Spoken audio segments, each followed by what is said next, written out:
Well, hello everyone. Hopefully you're all in the right room. We're here to talk about fertility today. Who's excited? Yay. If you're not here to talk about fertility, you're probably in the wrong room. Sorry about that.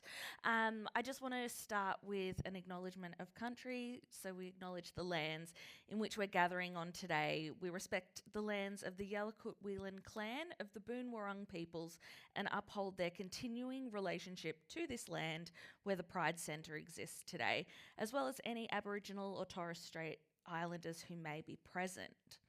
So, we're going to meet the panel first. Let's start off. Chandrika, would you like to introduce yourself?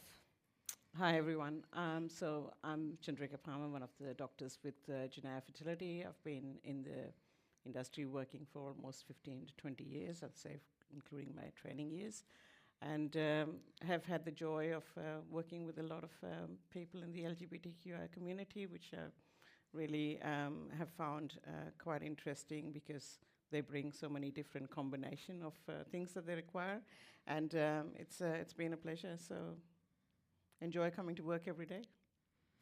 And next along our panel, we have Marianne.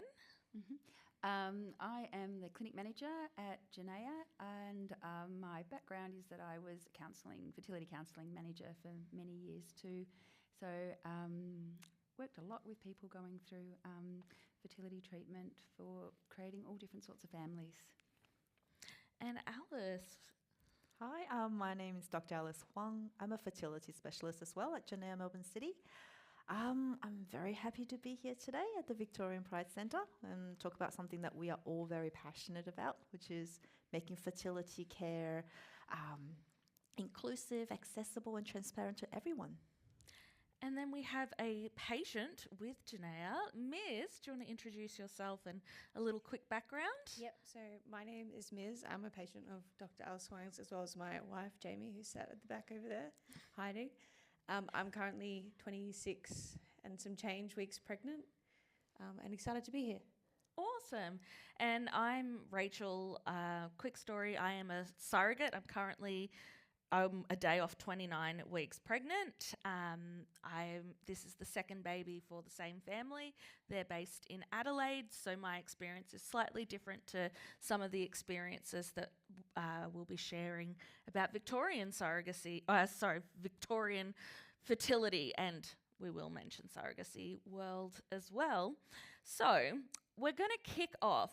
Dr. Alice Huang, Fertility 101. Can you give us a quick little lesson? Right, so I guess we just start from basics. Having a baby involves an egg, a sperm, and a uterus.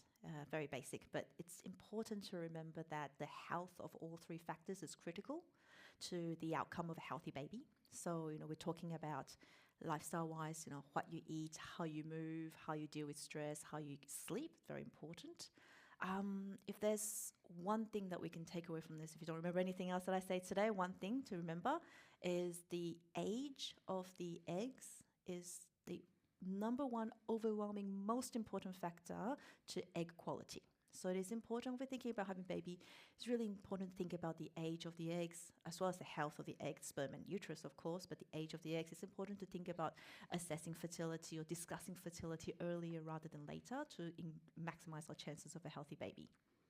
Awesome, thank you. Now, Dr. Chandrika Palmer, with that being said, what makes LGBTQIA fertility options different?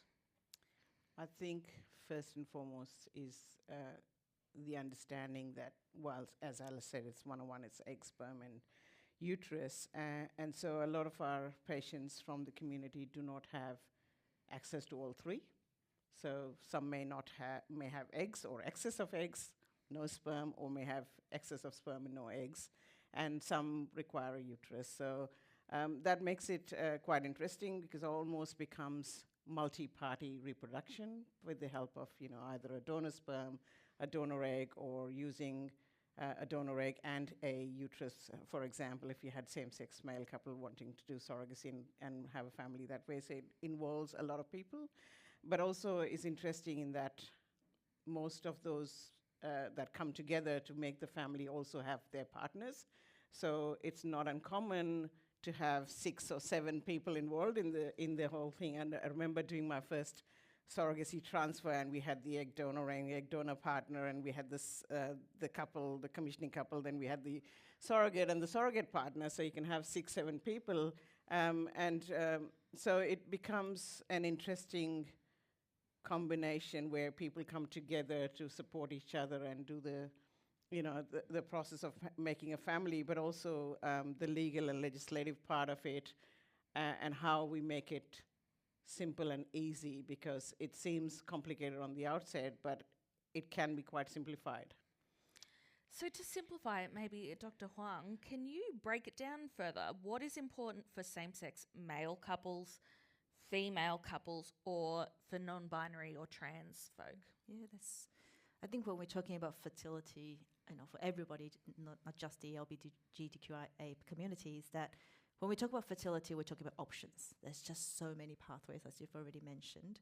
And I think that, you're talking about donor eggs, donor sperm, when we're talking about same-sex female couples, we're thinking about who is the egg source, who is carrying the baby. There can actually be so many different variations. When we're talking about same-sex male couples, we're thinking about, obviously there's sperm but no egg, and there's no surrogate involved. So we need to think about, where does the egg come from, who's going to carry the pregnancy. And as you sort of alluded to before, the legislation in different states just makes the whole process slightly more difficult to navigate. So I think it really is about understanding, when it comes down to it, it really is about understanding how our body works, really understanding what our timeline is, really understanding what the science available is to actually help us create the family that we imagine, and whether that's now or whether that's sometime in the future. It's important to know that there's always a safe space to start that conversation, no matter where in the timeline you are. I think that having that conversation earlier is much better than having it later, so you have more information to plan your fertility journey. Now, we mentioned the legislation there again. Marianne, I'm going to point this one towards you. So there are laws and rules around our fertility experiences that aren't nationally recognised in Australia. So what legal requirements are needed here in Victoria? Okay, that's a big question. It's quite complex, actually. Let's start with donors and the Victorian legislation around using a donor. And it's probably most with sperm donors. Firstly, there is a limit on the number of families that can be created with donors. And in Victoria, it is different to other states. We might have a higher number, which is 10, but it is 10 women, not 10 families.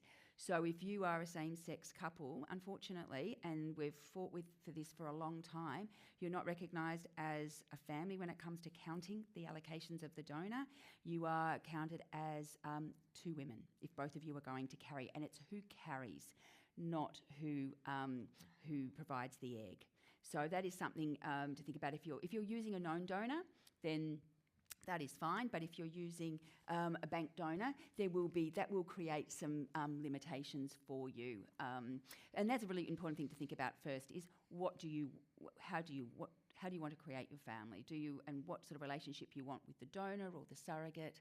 And do you want it to be someone that you don't know, and you then have to go through the legal process of connecting with them at a stage if you want to, or do you want that person to be someone that you know and you have a relationship with, and that you and your children will have an ongoing relationship with?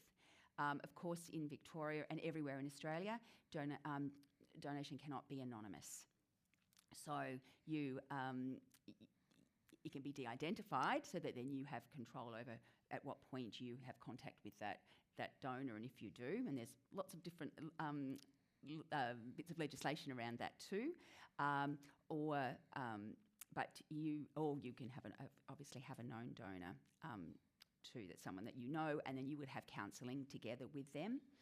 There's lots of things to think about, and that's one of the things you will do when you go through counselling. Counselling is mandatory in Victoria. So, and they're the sort of things that we will talk with you about. But it's really important, as Henrika said, to have those conversations really early.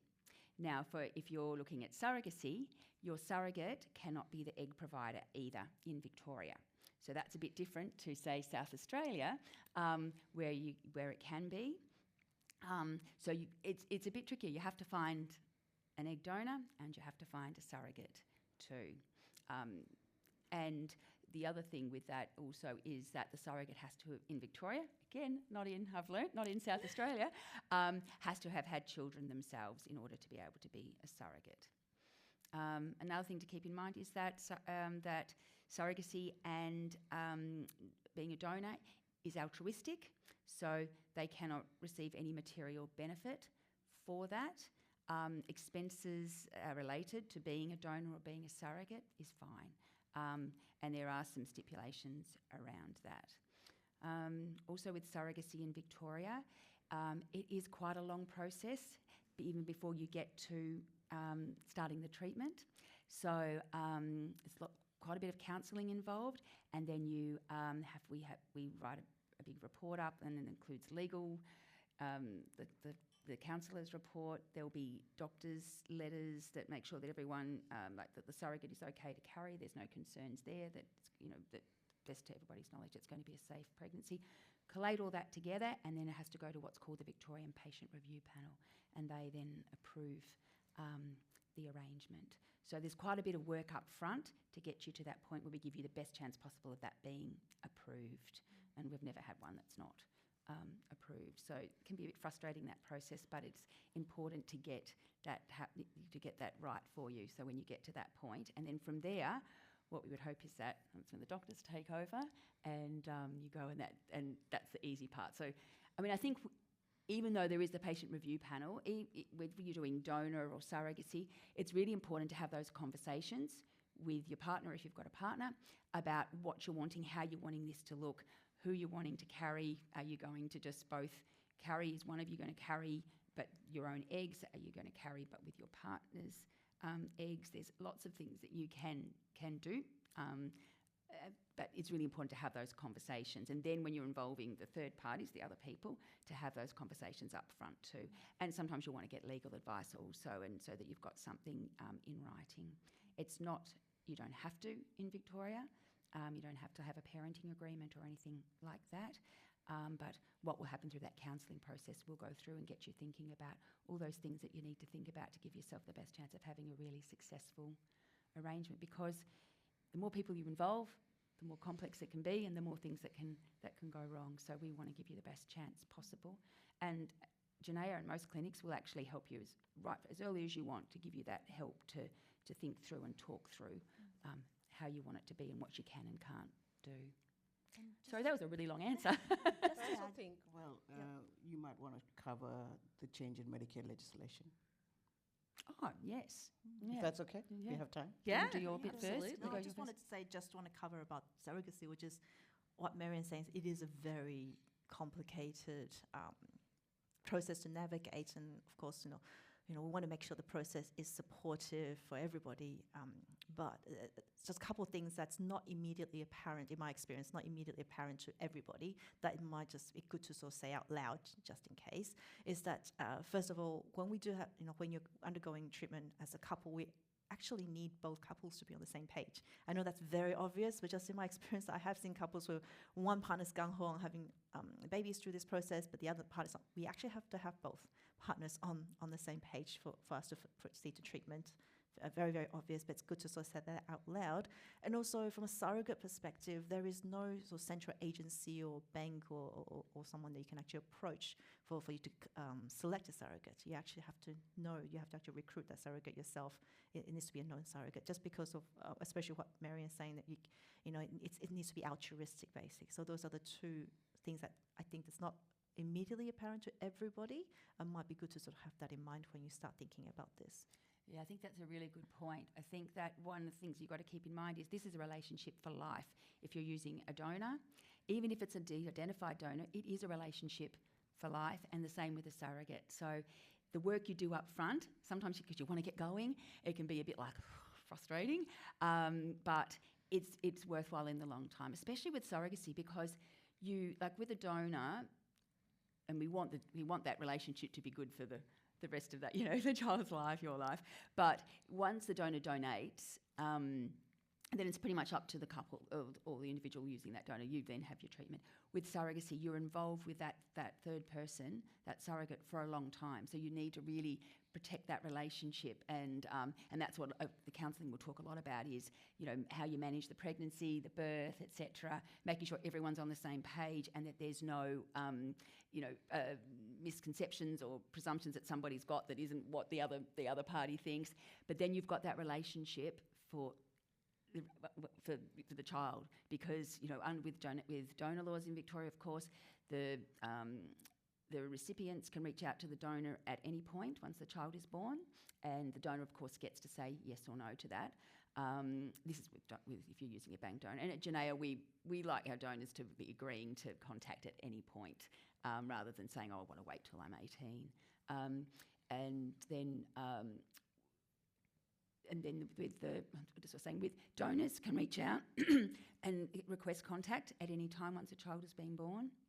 And the recipient, if the child's under 18, or the child, if they're under 18, can say no. And then once the child turns 18, they can seek identifying information, which obviously can lead to contact.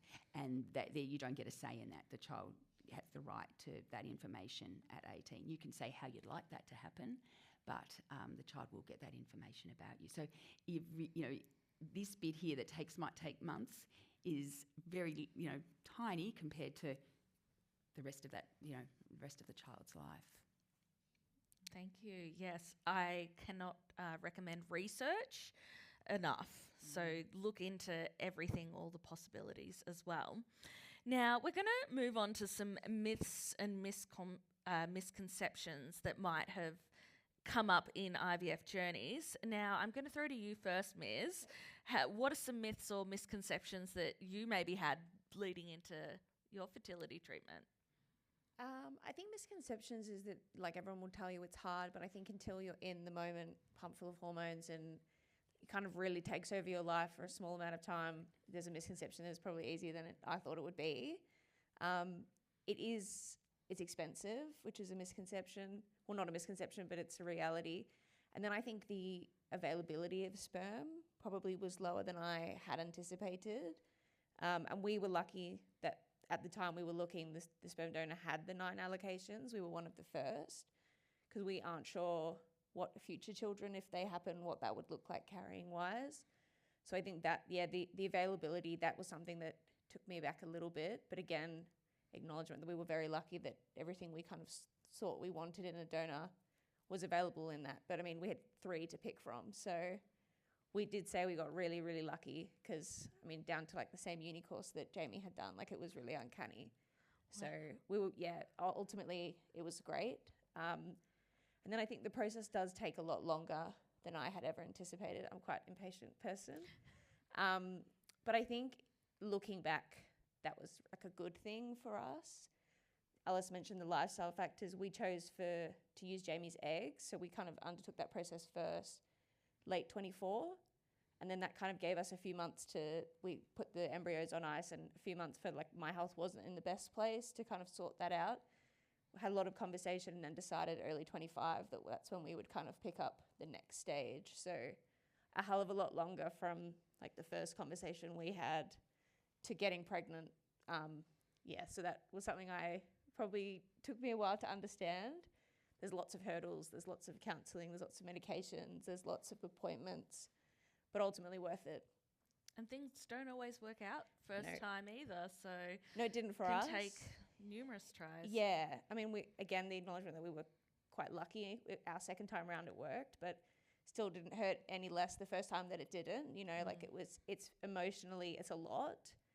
But I think part of what I would recommend is, like, really picking your team. Like, we met Alice through mutual friends who underwent IUI and IUF for multiple children, and, like, instantly clicked. Same with our OB, really do the research and feel comfortable with who you're going to undertake the journey with, because there's a huge amount of support you need from the doctors and the nurses and Rhonda on reception. Like, they really are. It's not just Alice. No offense, Alice. but everyone that you're speaking to so often, to feel that like support connection, they really do understand what you're going through, whereas lots of other people, their fertility journeys are very, very different, and seeking, they'll try and support you and they'll say things and you're like, oh, I don't know if that really made me feel better, but I never felt not supported, which was, it was such a good positive of the experience. Amazing. Does anyone else have any myths or misconceptions? I can add to that. I think a lot of patients who are coming for treatment, because there's lack of the other gamete or the uterus, they assume that they're fertile. So I find that sometimes throws them back when you do the testing, whether it's a semen analysis or an egg reserve or an AMH, that they find that they're not actually where they thought their fertility would be. And as Ms. said, that you just assume that you'd get pregnant as soon as possible. I especially find that with surrogates. I don't know what your experience was, Rachel, that often surrogates in Victoria have already had a baby, so they assume that they're going to just carry this embryo as soon as it's put back in, and they're expecting 100% pregnancy rate, and that's not the case, and sometimes it does take a few goes. The other myth that people have is that we can mix sperm. We can't mix sperm. You need to make a decision clearly who is the sperm, especially in the same-sex couple, that you do have access to sperm, but you can't put them together. That happens in US and probably in the soap operas, but we don't do a DNA test later on. It needs to be decided ahead of time. I have also think that we want to create a family. So if you're going to go taking turns, whether it's going to be one person followed by another, that it is important that you both have your fertility assessed early on, so that we know by age or by fertility status which one should actually be the first person to go, because sometimes that does happen, and I think that the idea is that, as Alice said, that both the couple involved should come together and be part of this whole discussion of how you're going to have if you're going to have 2 children or you're going to have more, it's how do you actually achieve that. And sometimes it catches them by surprise that one's more fertile than the other, or one's got more eggs than the other, and similarly one sperm or lifestyle is pretty much impacting their sperm worse than the other, and so on and so forth. So I think those things do come around as surprise. Absolutely. Now we're going to go into your story a little bit more now, Ms. So what options were you given, and ultimately which pathway was the right decision for your family? So we started the process, again, we were very lucky. We've got lots of same-sex couples around us that have done IUI, IVF, different eggs, all that sort of thing. When we initially approached Alice, we had a plan that we wanted to use Jamie's egg and I wanted to carry. At the time, I have a chronic stomach condition, so at the time that wasn't at the best, but I had thought that we would be knocked back and kind of said, oh, we think it's best for Jamie to carry. That wasn't the case at all. As Chandrika mentioned, Alice, we did all the fertility testing on both of us, kind of got all our options, and then ultimately decided to freeze Jamie's eggs. She's a couple years older, so got to take into account that egg quality. And then kind of that was the first part. So we kind of ticked that off. We've got embryos on ice, and that's a hard process in itself, egg retrieval. So we did that, and then kind of had a bit of a rest, a bit of a breather, and then ultimately even before I got married or met Jamie, I always knew I wanted to carry if it was an option. Jamie wasn't as, I don't know if that's right, she wasn't as driven to carry, but ultimately very lucky that we had the option for both of us if we needed to. So it kind of worked out best case scenario, and we were very well supported with that decision. I went in thinking, my last few years of my health have been a bit rocky. We're going to kind of be persuaded into Jamie carrying, and then the thought process that I might not be able to, which I think I made a hell of a lot worse for myself than was the reality. So we were given all the options, which was like a big weight taken off our shoulders, and I think probably gave us the ability to wait those few extra months to really decide, we're ready to kind of partake in this journey, because it's pretty consuming. But that was ultimately our best case scenario was Jamie's egg, my body. For us, we felt like it was a bit of both of us. And then we used a donor sperm. So I personally didn't want to use someone that I knew. I'm a lawyer, so I don't know if I was a bit scared. I studied health law. not that, I mean, I know people that do, completely fair, but for us, that wasn't the choice we wanted to take.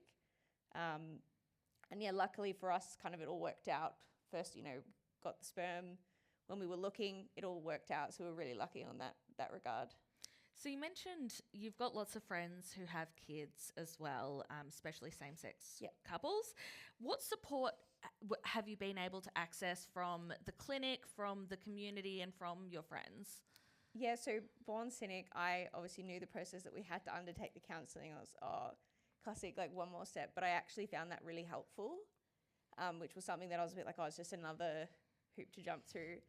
But I think, again, it's not counselling in the sense of you're sitting down and they're questioning and drilling you. It's they're giving you the information, like, have you thought about this? Have you thought about how you might tell the child? I mean, for us, it's quite obvious that it's going to be a donor child. We'll have a sperm donor. But made us think about those sorts of things. So that support-wise, I think, again, like back to same messages, pick your team. It's not always like your mum and dad that are the most supportive people in the journey. And I think at the beginning, I probably involved a lot of friends. I'm a talker. Jamie's probably a bit more reserved in how she deals with things. I told a lot of people, and then people are interested. And then I think looking back, as we got further through it, we really had probably two key support people that felt best for us. And it was Jamie's mum and my sister. And then, because it does get quite overwhelming. People mean well, they want to be involved, but don't always, when you're pumped full of hormones, don't always say the right thing that you're gonna respond well to. But again, and then there's a big like gut feel on, we met with Alice by chance, again through recommendation, through friends that we really trust. And then we're like, should we go and speak to other people? But I would just, I don't know, felt super confident in my decision. Alice said before that she's not super, I don't know how the way to put it, but I think it was key for us that you get just enough information that you need to know at that time. You're not overwhelmed. It's not lovey-dovey. It's not that you're not supportive, or I don't want to, I don't know. But I felt like if I had gone in there with someone that was quite emotional, same as me, I might not have had the same experience. But I always felt, it was a calm, confident, this is what we can do. Like, it'll be okay. And then in the moments when you're undergoing key treatment, I know Jamie, when she got her eggs removed, I think was quite nervous. She might not want to admit it. But it was painful, again, like everything's enlarged. And she's kind of said, I got in the operating procedure room and everyone there was a female, and they were kind of all touching, like holding her hand, and those like small gestures that really went a long way. And again, like the nurses, you're speaking to them throughout the cycle a lot, and they're just fantastic. And the level of patient care, they're going to call you, it's going to be on time. They really invest in that journey with you, which is something that I really enjoyed. Do you have like one specific piece of advice that you would give maybe to the people in this room? I think, pick who you want to support you and how you best want to be supported. Again, it was something that I thought I would take a lot easier. Again, the hormones, it's emotional. You really want something to work. You're not sure why it hasn't worked, and it's a lot. I think picking those like people around you, whether it's mental health services, close friends, close family, and also being open with each other. It can get heated. It's a hugely emotional journey. Really sticking together would be kind of a core journey, and then trying take 5 minutes when you're feeling like you're potentially going over the top. But yeah, pick your team, pick the people you want to support you, and don't apologize if it's not the people who think they should be involved. It's really about you and your team and what you're going through, and do what's best for you guys. Great advice. Thank you, Miz. Now we're going to talk a bit more about the inclusivity, care and support. So Dr. Primer, how does Genea make care inclusive for the LGBTQIA community?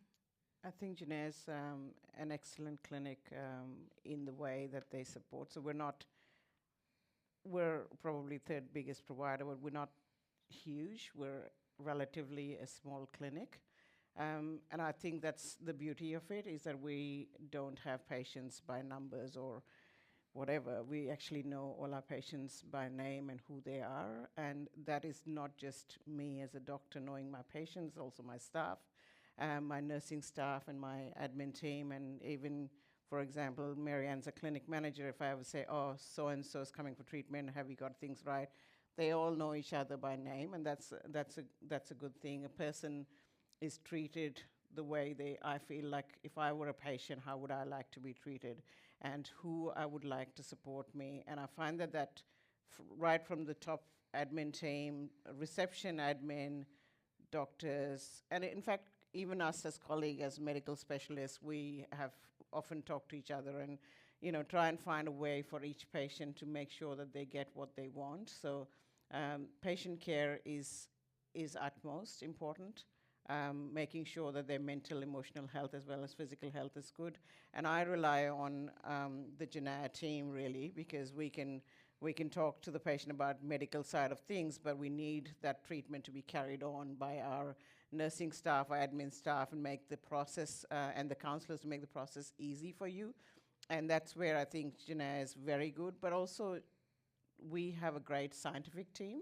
So whilst we've talked a lot about patient care in terms of in the clinic and blood tests and how we can communicate with them, there's also the science behind, which is actually excellent. So the laboratory, when it comes into play, whether it's using the sperm, egg, embryos, the lab staff is so careful in addressing your needs to understand where your gametes are, where what's happening with the egg and sperm, what's happening with the embryo, how is it developing, what's the right embryo to put back in. And that's really important information that comes through for patients, because not everybody comes from a scientific background, to simplify that so that you understand where things are and how it's all progressing in the lab. That's important. So you've had the egg collection, what's happened to the eggs, how are they looking, where are they freezing. We've had the embryo created, what's happening with the embryo. We've had testing of the embryos, how does that get communicated. So I think they do an excellent job of communication, making sure that you're up to date with it. And it's not just, as Ms. said, it's not just doctor dependent. We talk to the doctor, one consultation, we do the procedures, we do all of those things, but then day to day, you have your apps and your staff and everybody looking after you. And I don't know what the experience has been, but we've got the Genea app and we've got the Grow app, which actually gives you the live update of what's happening on a day-to-day basis, and I think that's important. Yeah, I was going to say that was something we didn't think would happen, but like when the eggs were fertilized, you then get access to an app and you can kind of see every day how they're progressing, and you like live videos, and it was awesome. Like it's amazing, isn't it? To see them kind of grow and what's the, I don't know, how they divide? Is that right? They divide and multiply, and you can see those pictures at the back. They're taken from our embryoscope, which is what actually comes to the patient app, and you can actually see what your embryo looks like, and have a little bit of a visual of what's happening in the lab while you can't actually see or understand the science. And on top of that, the scientists will call you and let you know what's developing and what's happening, and that's sort of I think reassuring, knowing because the 5 days from egg collection to what's happening in the lab sometimes is lost for a lot of patients who I don't know if we're going to get an embryo or not. So having that input, and then on top of that, supportive counseling when you're feeling a little bit down, or things are not progressing, because we can't, as I said, we can't guarantee that you're going to get a successful outcome from cycle number A, or this embryo is going to work. We can't, but we try and make that journey smooth and simple, and to what you expect as best as we can, right? Great. Yeah, that's awesome. Now, Marianne, I'm going to go to you with your counselling background, but also as the clinic manager. What does respectful, supportive language and care look like in practice? I think we start with the individual, so we don't, you don't start out here and you have your standard ways of communicating with people, addressing people. You don't have your standard ideas about how the different arrangements are going to work. So there'll be conversations at the start so that we understand, how you want us to interact with you, how you want us to speak to you, how you, like especially when you're doing having arrangements where there's multiple people involved, it's all how do you want each person to be involved? So for any couple coming through, we try and involve the partner as much as possible, the one who's not necessarily having the treatment. We try and really include, make sure everyone's getting the same information.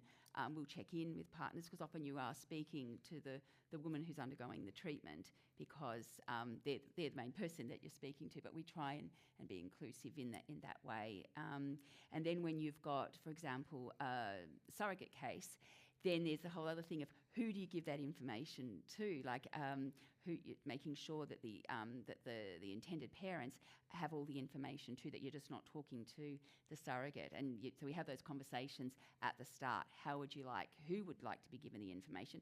Even something like the pregnancy outcome. Who do you give the pregnancy outcome to? It's the surrogate who's having the treatment.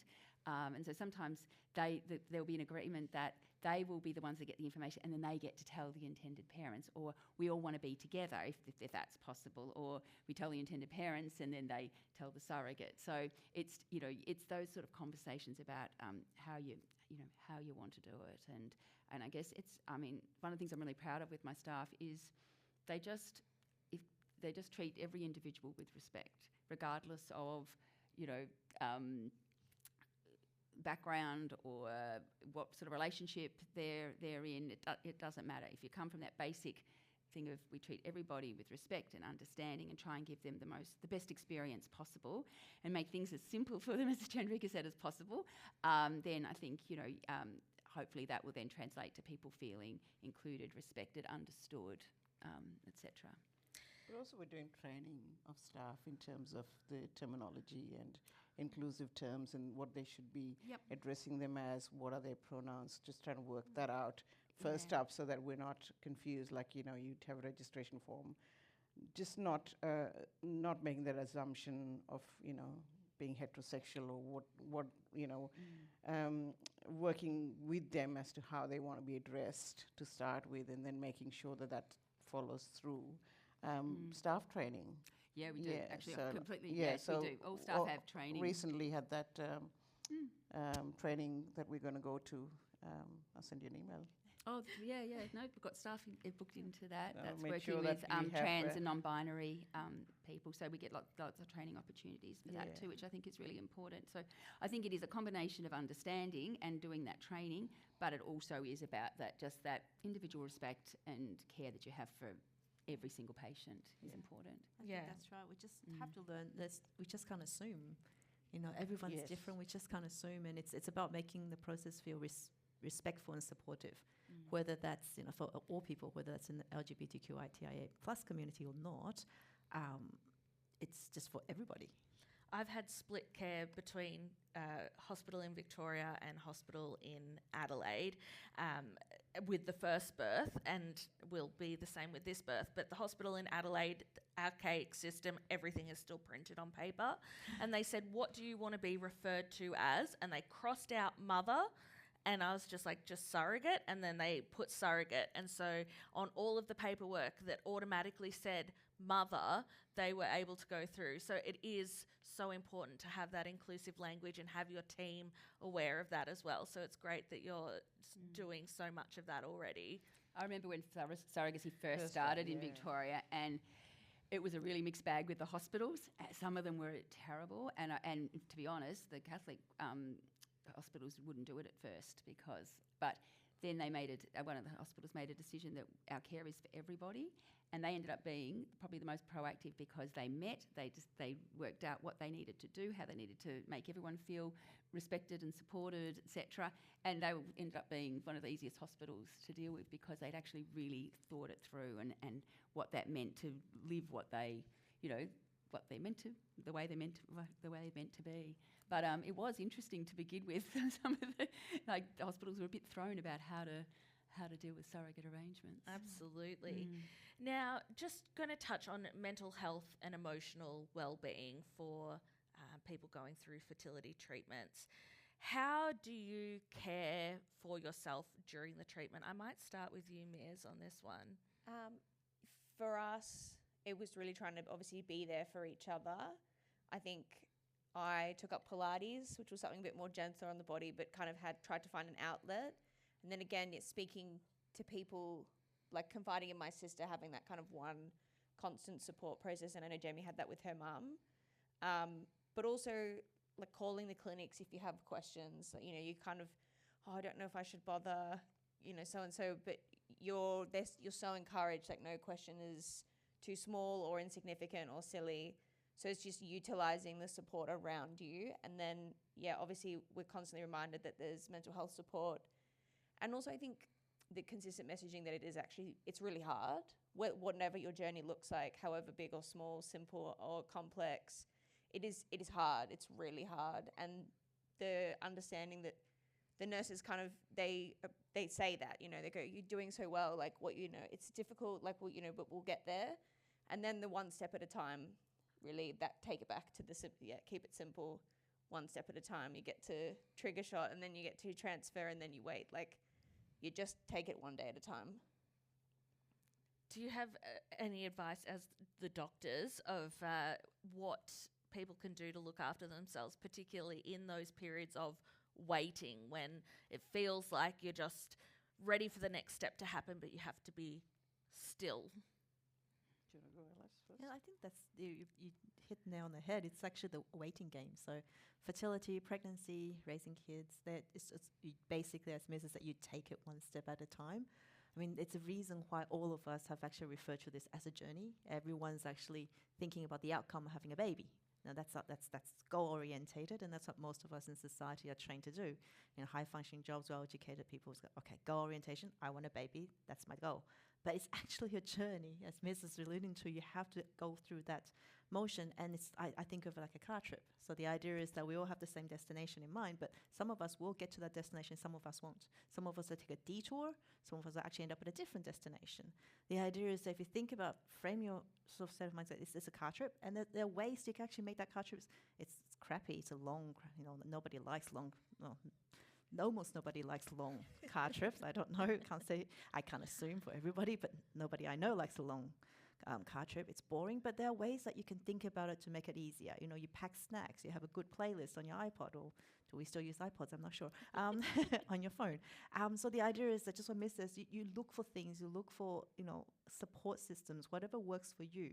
You know, don't apologize that you need extra help. Don't apologize you don't need extra help. Don't apologize you don't want to talk about it. Don't apologize you do want to talk about it. It's what you can do to make that car trip a little bit more tolerable, so you can get to that destination, whatever that destination is for you, that you can get to that destination in your time. And I think looking back, I wish perhaps I'd celebrated the milestones, big or small, a bit more. You know, you get to starting your cycle and then it's like, okay, cool. When I get to that point, I'm going to feel great. And then you instantly like, no, got to get to the next stage. And I think it's hard in the moment because you just want to keep getting to, but I mean, we started this journey in 2024 and like we won't have a baby until like 2026. So I think we probably didn't pat ourselves on the back enough getting to each step. It's a huge achievement. But yet again, it's the simplistic, stop each time and say, you know, sometimes we used to go out for dinner every Wednesday, which we would just sit and try and talk about something other than IVF perhaps. But yeah, celebrate the wins as you get there, because it's still a win, no matter how big or small. Also We tell were patients to take some. Yeah. Oh, and then like the nurses, they really feel like they come along, and yourself, Alice, like everyone comes along for the trip. Like whether or not you can think about it for you. in the frenzy of in the moment when everything is so big, all of the emotions. I think when I got the call at work that we had a successful transfer, you know, the nurses were wrapped, like it was so nice. And I was literally in a cubicle in a phone booth in the office crying with the nurse on the other. Like, it's very bizarre when you think about it. But yeah, they were pumped. It was great. And even after we got pregnant, you know, they still call and check in every now and again, so you kind of graduate. And then it's a bit sad. You're like, oh, we don't come back here anymore. Like, what do you mean? But we're only up the stairs, so we can pop in if we feel like we need to visit. So, but yeah, celebrate. It's a big, long journey. So I think also tell my patients to take breaks, because they often do is they get so oriented towards, I've got to get there in 2025, or I've got to get there this, you know, as you said, those the end destination. But if you take a little break and pause and just do something good for yourself. It might just be, going to, I don't say drink, I didn't say that, but, go to a winery, have a nice meal, have a lunch. But, those little things, especially in that 10 days wait, if you could just plan for those little things to do. I wanted to have a massage. I've got this voucher sitting on my desk for a long time. You plan it at that time because you want to keep yourself busy and looking after yourself, and time will pass. Those 10 days are slow. But also, if it's a negative, if you've got something planned, you're looking forward to it. I mean, for us, as you said, it's a journey that we're in part of. And whilst we may have a very professional front, we all, rejoice when our patients are pregnant, and we feel sad when they're not. And that's something that we do always, is looking after our own mental health. We would plan a little trip and a little break somewhere where you go, okay, 7 days, I'm just going to leave my work and go and do something for myself. So it's the same, the journey, we're in it together. And that's the thing, we are affected by any patient who's not pregnant or hasn't got the outcome that they want, or they have to change their pathway. So so that actually does apply for us as well, is we take a break and we practice what we're saying is, whether it's mindfulness, whether it's a yoga class, whatever works for you, a podcast, a nice book, meet friends if you like, or curl up in a ball and don't talk to anyone if that's what you want to do. But me first, I guess. Absolutely. Now we're going to open up to some questions now. The doctors are going to hang around for a little bit afterwards as well. But if anyone wants to ask any questions, now's the time. We've got a roving microphone that Michael is getting stuck behind the fabulous artworks. Anyone have a question?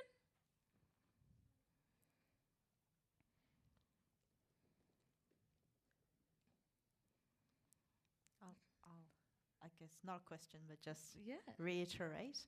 I said something about it's very important for us to make sure that, we do provide care for everybody, and the important thing is we don't assume. We're learning that we not to assume. I'd like to sort of make sure that you guys understand that. So don't assume that you already, there's so many different pathways, so many different options. Don't assume. Have a conversation.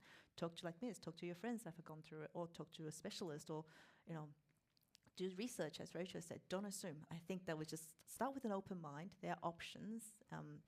Have an open conversation like we are having today to help you make that decision for the next step, if that's right for you. I want to make a point as well about how important networking is as well. Like Ms. obviously very lucky having so many friends who have all already gone through the process. But when I was researching surrogacy as something that I wanted to do, joining a Facebook group, I know it sounds ridiculous, but that was my source of research to begin with. And being able to connect to other surrogates as well as intended parents, people who have been through the process, people who are going through the process. It's a great way to find out information. You then get sent other resources as well, of like podcasts that you can listen to that help describe things. So joining with the greater community is, I think, very important as well as part of going through a fertility journey as well. And I know that if I was doing it for myself as well, that I too would want that extra support as well from people who've been there, done that as well. And before we wrap anything up, I just want to encourage everyone to check out the beautiful artworks on display as well. It is a fertility showcase, and the artists have done an incredible job of sharing their experiences through fertility as well. Can I just say one more thing? Absolutely. Thank you. We don't know where any of you are at in your journey, but we are always happy to meet with you, answer any questions that you have, whether you want to speak to the doctors or me or the counsellors, so that you, if you're just a bit stuck or you're not too sure what the next step is, you don't have to meet with us when you're ready to go. I've spoken to people and then not seen them again for another 12 months, so they sort of go to have their conversations, work things out. So, you can include your clinic as early as you want, and it doesn't mean you then have to head down that path. I think we've got a question. Hi, I had a question for Ms. Yep. And Jamie. You mentioned earlier that in your journey you weren't successful in that first transfer. If you had advice for people going through it, you know, is there anything that you've taken out of it, or that would help you prepare for, you know, some of those misconceptions around, oh, it'll be easy, you kick it off and you might be pregnant within 3 months? It's a super interesting concept, because we know people that have struggled with fertility and people that haven't. And then I think starting IVF, everything you see on social media, there's this massive misconception that you're going into it with fertility issues. So you're already kind of at it. You kind of hear, or I heard IVF and was, you know, it's kind of anxious anxiety. It's really hard. And then your social media algorithms are full of people doing IVF, and it's very overwhelming. I think we were never told point blank, you know, it's going to work. You know, we kind of ask, oh, how long do you think? Of course you ask. And they kind of say, oh, it'll take a couple of goes. And then the first time, it kind of did it, but it didn't. So that was quite hard in terms of, like, you have the physical symptoms, but also the mental symptoms, mental loss of something that you thought was going to be, but it isn't. And I think it's actually shocking how many more of our friends had a miscarriage than we probably had considered. So talking about it was really helpful. But again, picking the right people that I wanted to talk to about it, and having each other there was really nice. I think it can be something that could pull you apart. You can kind of go into your own mental, or perhaps I didn't think that, you know, Jamie was trying to be quite strong for me, but I think she was obviously hurting just as much. But then I'm going through the physical symptoms of being in pain. So it's a lot to navigate. But again, the clinic, the nurses were fantastic. Dr. Alice was great. And then, you know, we kind of made the choice that we would go again as soon as we wanted to. And, like, I don't know if that's always the right decision. Perhaps if you wanted to have a break, and that wasn't what we wanted to do. But I think a lot of women, it's very common, unfortunately. And I think I didn't realise probably how common it was, but our friends had pretty much the exact same experience as us, and our very, very close friends. So it was nice to have them, both females, that kind of, Yana could support Jamie, and probably Cara could be a bit more there for me, because we both really understood what each other was going through. But I think, yeah, ultimately, if not mental health, you know, the nurses will always say there's support available if you want to speak to a counsellor. And I would urge people, you know, I've undertaken mental health services throughout periods of my life. It's really hard. It is hard, and you utilise it. Like, there's no need to suffer in silence or go through it alone, because it's so common. So yeah, just reach out, talk about it. Would be whoever that is, to talk about it.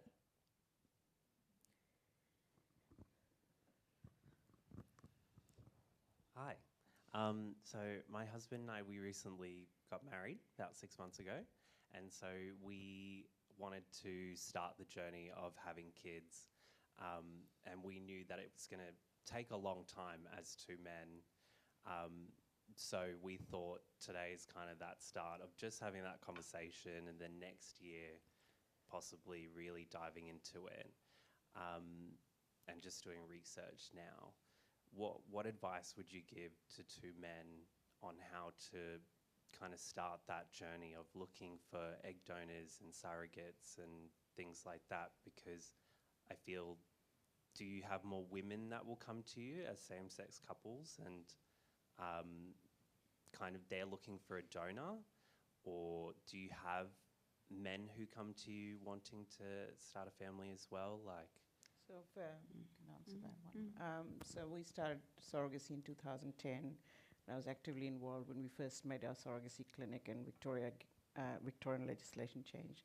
So I've had not just same-sex men have one baby, I've had families like 2 and 3. So it's not uncommon at all.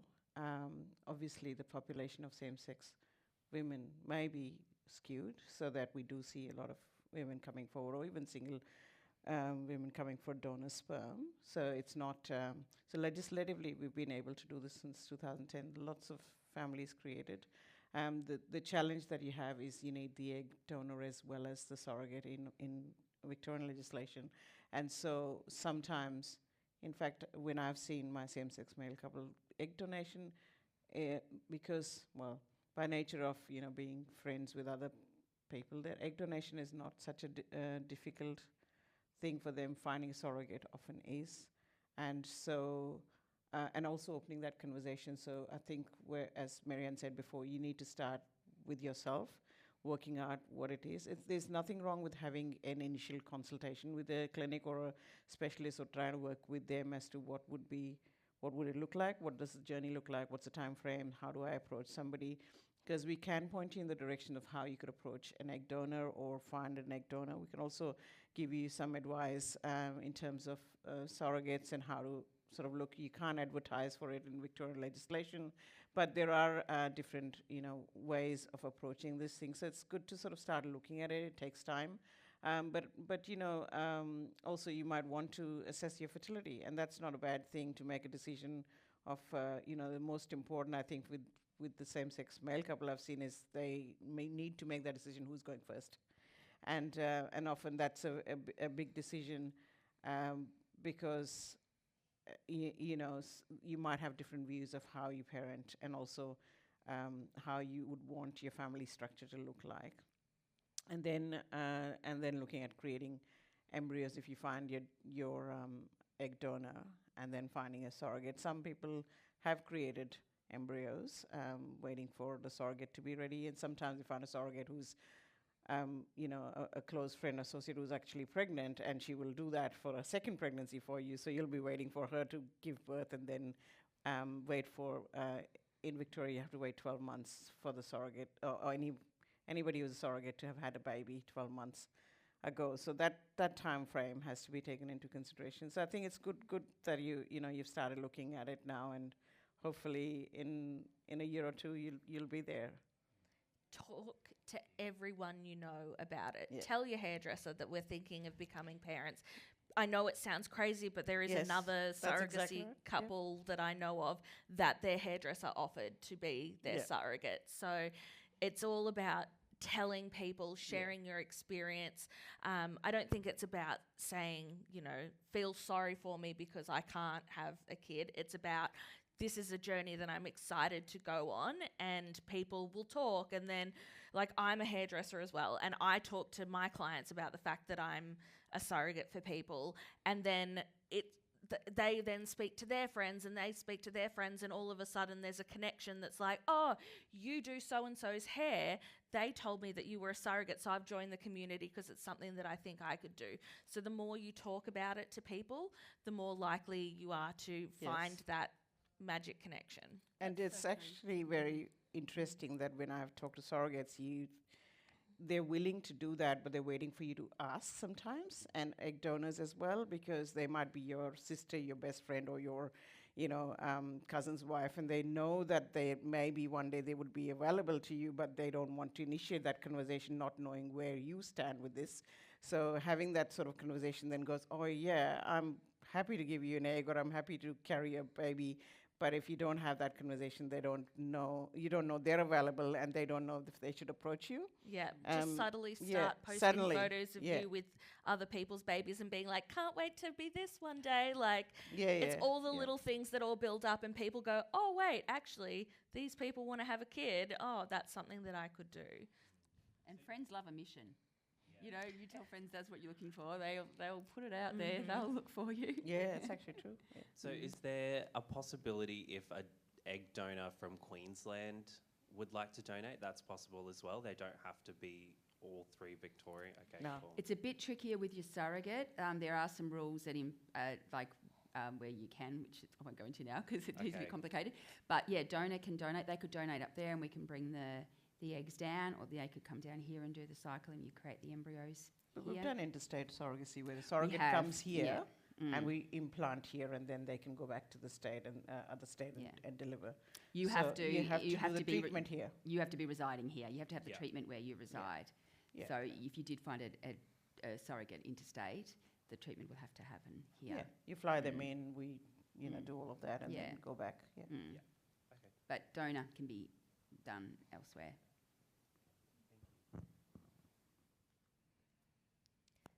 Endless possibilities.